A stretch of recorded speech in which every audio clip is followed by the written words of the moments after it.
Okay, seeing as the attorney has made her grand entrance, I'm going to open the regular meeting of the Board of Trustees, and as always, we'll start with the pledge. Pledge allegiance to the flag of the United States of America and to the republic for which it stands, one nation, under God, indivisible, with liberty and justice for all. And would clerk please call the roll? Trustee Zeman. Here. Trustee Gifford. Here. Trustee Lockwood. Here. Trustee Rizzo. Here. Mayor Cuthbert. Here.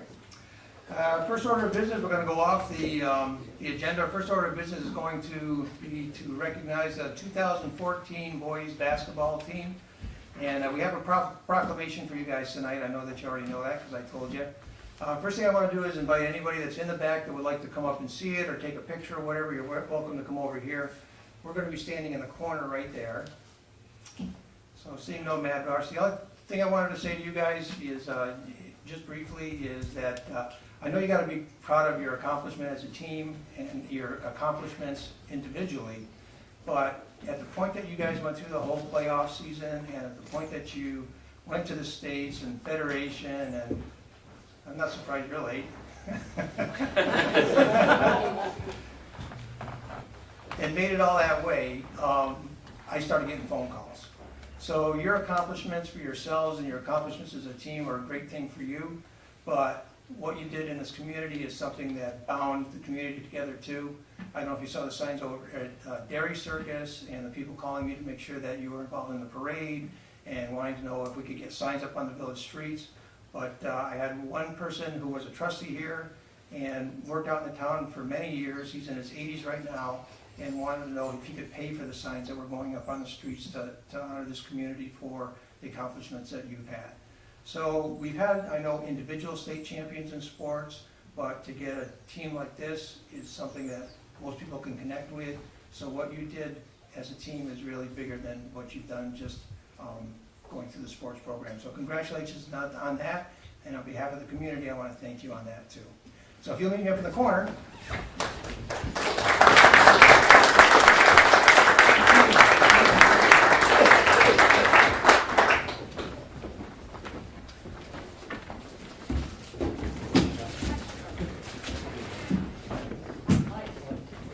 Come on around, so you're... Oh, wait, dead eyes. Dead eyes here? Dead eyes. Stragglers.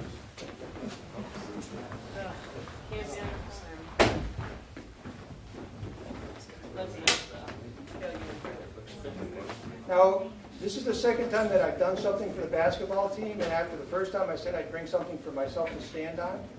I did this, but I forgot once again. So guys, we put together a proclamation for you. I'm going to read it. It's a proclamation to honor the 2014 Scotia Glenville boys basketball team. And it reads, whereas the 2014 Scotia Glenville boys basketball team completed their season undefeated with a record of 27 wins and no losses, and whereas the 2014 boys basketball team now reigns as the Section 2 Class A champions, and whereas the 2014 boys basketball team further reigns as the New York State Class A champions, and whereas the 2014 boys basketball team capped their season by becoming the New York State Federation champions, and whereas the 2014 Scotia Glenville boys basketball team is the first state champion basketball team in school history, now therefore be it resolved that in honor of these momentous achievements, the mayor and trustees of the Village of Scotia extends congratulations to all team members and coaches, and hereby proclaims the month of May 2014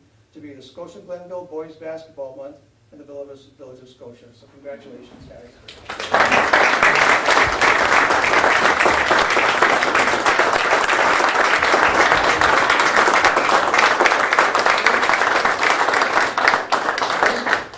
If anybody's wondering why it's the month of May, that's because that is the month that the Memorial Day Parade is on, and we're going to feature the basketball team in the Memorial Day Parade. So, and then I was going to hand it to each individual, but I guess we'll do it as a package. If you guys noticed the beautiful Scotia pin that I wear on my lapel here, it's something that we're all proud of as far as our community, and you've done such a great thing for our community. This is a pin for each of you as well as the coaches and managers. So Thank you so much. Thanks very much, and congratulations.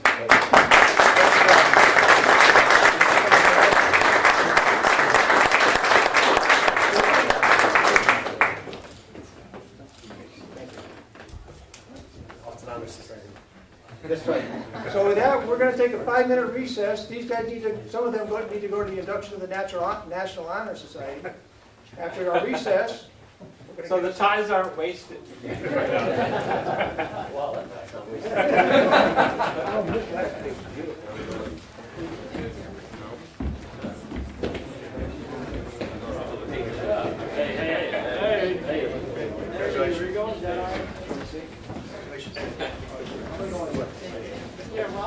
Congratulations.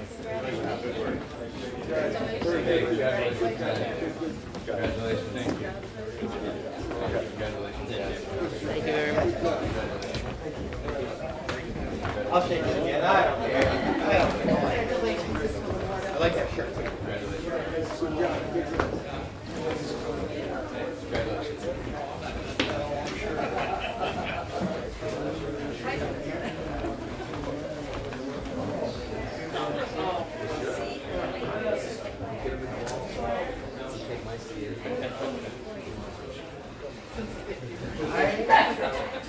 I absolutely love it.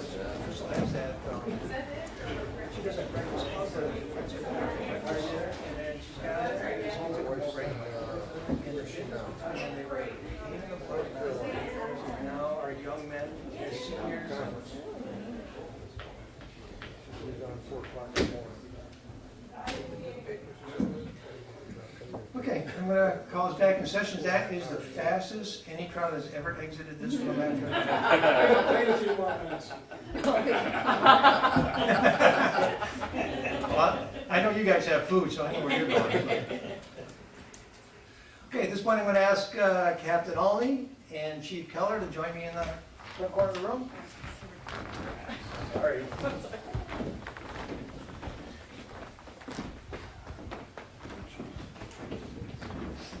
He wants to show the next thing because he's got the badge on. And I'll face you.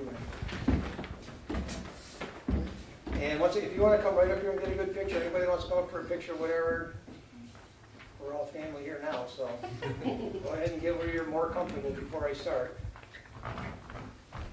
So, I know all of you guys have known me. I've been around here now for 12 years, believe it or not. In my 8th year as mayor, so in that capacity, you've all seen me, and I have to think that most of you know the way I operate. And you know that when I'm looking for somebody to head a department, I want to cast as broad a net as I can and interview as many people as I can and then get the best candidate regardless of whether it's in-house or from the outside. And I'm happy to say that we went through what I think was a pretty strong class of candidates for the chief's position. And what I looked for is a person that I thought could do the job, but also somebody that got it as far as Scotia, because that's critical. And in the time that I've worked with Ken and all the different things capacities I've worked with him in as far as a firefighter, head of the union, all those different hats that he wore, Ken always got it for what we do here in the village of Scotia. And I'm confident he's going to do a great job. Very happy to swear him in tonight. So if you're ready, I'll swear you in. If you would repeat after me. I, Kenneth Olney, do solemnly swear that I will support the Constitution of the United States, The Constitution of the United States, the Constitution of the State of New York, the Constitution of the State of New York, and the Code of the Village of Scotia, and the Code of the Village of Scotia, and that I will faithfully discharge and I will faithfully discharge the duties of Scotia Fire Chief the duties of Scotia Fire Chief according to the best of my ability. according to the best of my ability. Looking forward to working with you. Thank you.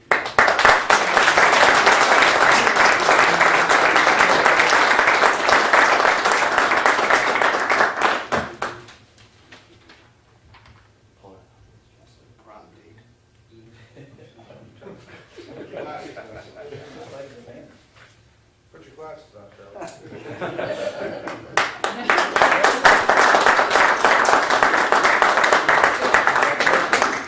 I just want to say on the outgoing chief, I know Charlie's not done yet, and we've got a retirement party for him tomorrow, so we're going to do something, Friday, so we're going to do something for him. But Charlie was the first department head, when I was mayor, that I brought in as a department head. So he's kind of gone through the paces with me learning the job of mayor, and learning the job of chief. And I think we got ourselves to a pretty good place, so I'm going to miss working with Charlie. He's been great, I think, for the department, and I'm really glad to see this succession in the department, so thank you too.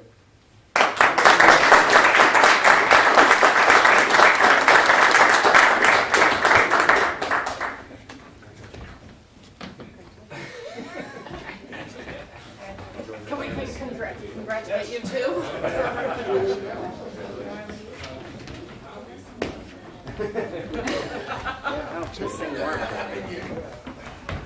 Now, with that, we'll take another 5-minute recess. You know, I haven't seen as many firefighters in this room, just in front of those that really don't. Charlie, it's one of these two more than anything. We'll leave you in line. Yeah, thanks. Planners and all that stuff. We didn't get invited. That's how we got some We're gonna be here late.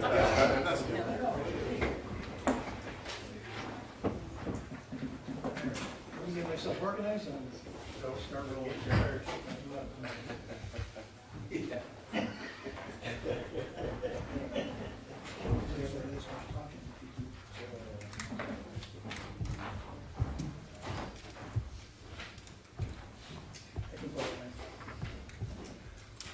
Okay.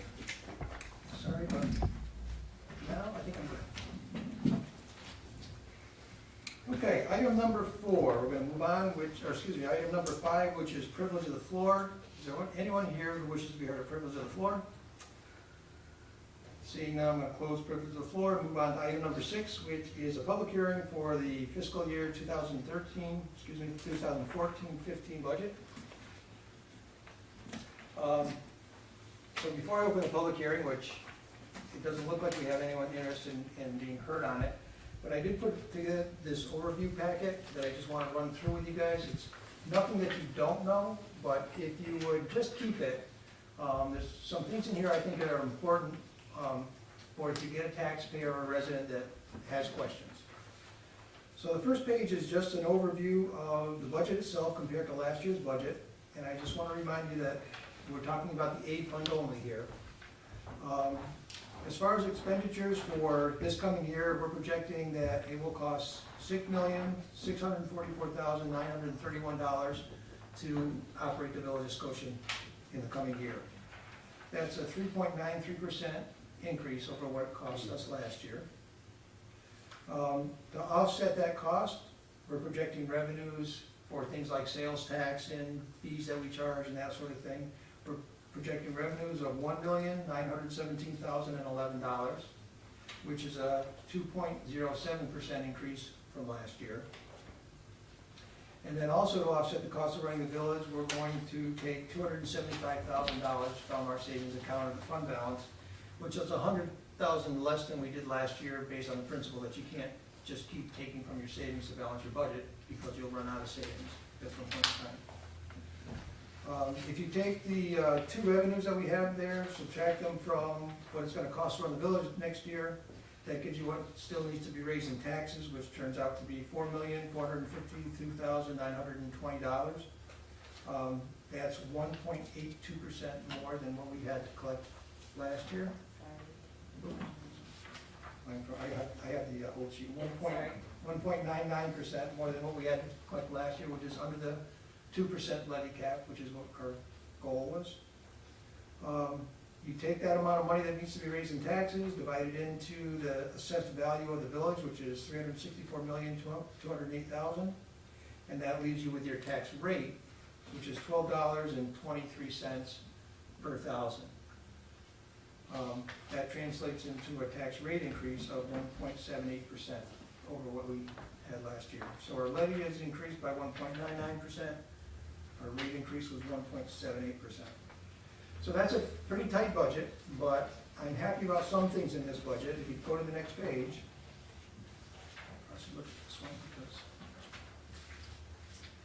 So some things that were included in this budget, what's not on this list is we kept all of our services intact. There were no layoffs in police, fire, DPW, or park, so we're at full staffing in all our services. We were able to maintain the sidewalk program. That's our most popular program in the village, and we've literally done miles of sidewalks with that reimbursement program, so that's fully funded. We were, despite the fact that we were in funding from the town on our summer recreation program. We're still gonna offer the summer recreation program to the kids in Scotia. We stayed with our police car and DPW truck replacement program. I think that's important so that we don't get a fleet of aging vehicles that have to all be replaced at one time. For the first time, we funded programs at the Flint House to a small extent. And we were able to do some facility improvements in each of our departments. So we have the lights for the garage in DPW. We've got the Knox box for security on our apparatus and fire. We've got the security cameras in the police department. And we're putting a roof on the rec center in the park. If you turn to the next set of graphs, this is just an explanation of where we stand with the village. And I think it's nothing new to you guys. If you look at the red revenue line, you can see that for the last 14 years, our revenues have remained pretty flat. These are revenues from fees, taxes, sales tax, not property tax. Interest, I mean, the interest rates nowadays are so terrible that there's just nothing increasing in our revenues. However, our expenses are a little bit of a different story. And I don't have to tell you guys, but this steady rise in expenses are mainly due to employee contracts and pension responsibilities. If you take a look at the very top of that pension, or blue line, you'll see that it starts to flatten a little bit. That's due to an initiative that we're doing this year with our health insurance, but I'll get to that in just a minute. Next graph is the real culprit for the problems that we're having as far as our costs in running the village, and that's the employer contribution to the pension system. If you look all the way back in 2003, when the stock market was strong, it was almost nothing. Then as the stock market crashed and the state couldn't fund its pension system, it shifted the responsibility back to the municipalities rather than the state collecting the money for it. So that's had a steady climb and doesn't look like it's gonna stop anytime soon. We're told that with the new Tier 6 level of the pension system that it'll start to mitigate that, but nobody can say when that's gonna happen. It's in the future. What about with the stock market coming back though? Are we gonna feel something? It's about 5 years before you see we get that point. For now, they're saying that the rates will stabilize. We're hoping maybe in 4 years, 3 years, they'll start to reduce. The one bright note in our expense category is healthcare. So you can see that healthcare has done the same steady rise that the other expenses have. But if you look at the graph for the last 3 years, we've been able to flatten that out. So we are the only client of our healthcare carrier who has had a 0% increase in their coverage premium 3 years in a row. So 2 years in a row was good, 3 years is excellent. That's solely on the fact that we've done these programs with the health workshops and all the other informational programs that we do with our employees. If you look at the end of that, you'll see next year we're projecting a significant savings, and that has to do with adopting this high deductible plan that we're putting in place. So. The next graph is my favorite, and I think is the most important, because this graph is created to answer the question, where do my tax dollars go? So if you look at the pie chart, you'll see fire, police, DPW, garbage, benefits, retirement, all the things that we offer in the village with a dollar amount attached to them. That dollar amount is based on a house assessed at $125,000. If you have a house assessed at $125,000 with the rate that we have in this year's budget, you're gonna get a tax bill of about $1,528. So if somebody says, where's my $1,528 go? And you show them this, I think it looks like a pretty good value for $1,528 in the village here. And the other one is just so simple, I can't not put it in. If someone says, why aren't you cutting more? This graph shows our fixed costs and our discretionary costs. The discretionary costs that we deal with when we build these budgets are only 16% of the entire budget itself. Fully 84% of the budget is costs that we don't have any control over. So if you're inclined, keep this packet. If somebody has questions and seriously wants an answer, I know a lot of people like to complain about the taxes, but they really don't want to hear about it. If somebody seriously wants an answer, this is where we're coming from. So with that, I'm gonna open the public hearing. Is there anyone who cares to be heard on the executive budget for fiscal year 2014 to 2015? Seeing none, I'll close the public hearing, and would any trustee care to make a motion to adopt this as the permanent budget? I'll make a motion. I'll second the motion. Any discussion? Please call the roll. Trustee Zeman? Yes. Trustee Gifford? Yes. Trustee Lockwood? Yes. Trustee Rizzo? Yes. Mayor Scott? Yes. Item number 7 is public hearing for local law 2014G related to transient merchants and no solicitation. So I do have a little bit of an update for you. So the law that we're going to move to adopt tonight basically gives us teeth so that if a transient merchant goes to a house that has signed up for the Do Not Solicit program and has a sticker on their door, we have the ability to remove their permit for 12 months before they can solicit in the building again. So that's what the law itself does.